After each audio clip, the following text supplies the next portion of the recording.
Hello, Billionaire's compilation number 46 till 50. On the screen there, raising his hand up, is Westfield's very own Frank Lowy. Let's get it on. So, Frank Lowy is different from the data set of billionaires that I have right now. From 1 is to 100, he's very different because he built and sold shopping malls. He bought those shopping malls and then increased their property value and then put them all in one company, then sold the company for $24 billion. That is a lot of money because there is a lot of physical real estate that Westfield owns or owned. Owns. So he's a very different type of billionaire in that he just sold the consolidated real estate at massive scale. The retail space that he sold, the shopping malls were huge. Then he increased the property value, put them all together, and then sold the company. Next, we have a co-founder of Susquehanna International Group, SIG. He co-founded it with Jeff Yars. So I've explained it. I've explained what a market maker is on the Jeff Yars episode, but I'll say it again. Market maker handles the transactions, whether a person wants to buy or sells. It offers that liquidity and then just make sure that it has enough buys and sell to not lose or gain on that position. They do not trade, they facilitate trades. They do not trade for themselves, as in like position trading, but they just take the risk, and with that risk, they take a reward of a spread. Very little spread, but on large amounts of volume, they make money through that spreads. Very tiny spreads on a lot of volume. And SIG is a very huge market maker with huge volume. So that is how it makes money. Next we have John Doerr. John Doerr is a 2 and 20-year. I call them 2 and 20-year. So whatever they do on the back end, the main thing is that they charge 2 and 20 on billions in assets under management. I repeat, John Doerr, right, makes money from charging 2 and 20 with the VC that he is a part of, co-founded or owns. That's how he has made his billions, by charging 2% management fees a year and 20% of the profits, which they call carried interest. So I look at it like this: whatever they do on the back end, like Kleiner Perkins is a VC. You can say different for others. Alan Howard, hedge fund. Who else? Citadel, the hedge fund part, it's a hedge fund. Who else? Steve Cohen, it's a hedge fund. William Ackman, it's a hedge fund. But most of the money, don't get it twisted, most of the money is made from charging fees. 2% management fees, 20% of the profits.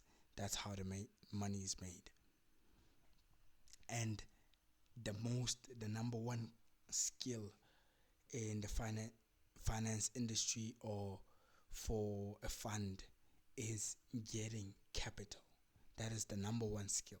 Getting capital, not trading, not whatever, but the number one skill is getting capital from institutions. That is the number one thing, most important thing that I've realized in my data set, is that the most important thing is getting capital from institutions, getting billions in assets under management. Because 1% management fee, you'll see the example later on of 2%, but 1% on a $10 billion fund, it's a lot. It's a lot.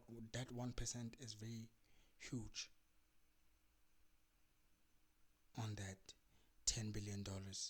It's $100 million. That's a lot of money for just making 1%. Not in profits gained, but in management fees that year. So let's go on to the next person, KRAVIS, co-founder of KKR. And another thing I've noticed is that if there's a billionaire in one company, there's more than likely to be a billionaire, more than one billionaire in that company. So what I'm saying here is that if a company, let's say, has one billionaire, it's more likely that that company will produce or have produced more than one billionaire. And normally companies who have a revenue of, let's say, more than $500 million a year revenue, they most likely have more than one billionaire. But KRAVIS, co-founder of KKR, makes money from charging 2% and 20% performance fee. 2% management fee, 20% carried interest. Now, not all of them charge 2 and 20. 2 and 20 is just the standard. It's just the approximation. It's the, yeah, I've said it right. It's the approximate figures. Is the normal, is the standard. Some charge more, some charge less. But remembering what is the main skill. The main skill is not in making the returns. Hedge funds returns and private equity returns are almost similar, in which they do not make huge amounts of returns a year. They do not do that. They make less than the top hedge funds, or the top funds make less than 30% a year. And even 30% is a lot, it's huge. They make less than 10% a year. But the secret is in getting the capital under management. Next we have SOLOWOW, founded a hedge fund that managed $30 billion at one point. But the main thing, charges around 2 and 20. Now here's the example. On $20 billion, 2% is equals to $400 million a year. Now you'll realize a lot. I realized a lot from these finance billionaires and billionaires in my data set, is that so far the hedge fund managers, venture capitalists, venture capital funds, their private equity funds, they are the most liquid of people. They are the most liquid of billionaires because they actually take cash out. It's not just stock valuations. It's actually cash in the bank. It's actually redeemable money, cash money. That's why Kenneth Griffin, founder of Citadel Securities and Citadel, can buy the most expensive houses because he is liquid. Can buy very expensive paintings because he is very liquid. That's the thing about finance billionaires. Liquidity. They have cash to spend. Not like other business moguls or businessmen or businesswomen. Most of them are not really liquid.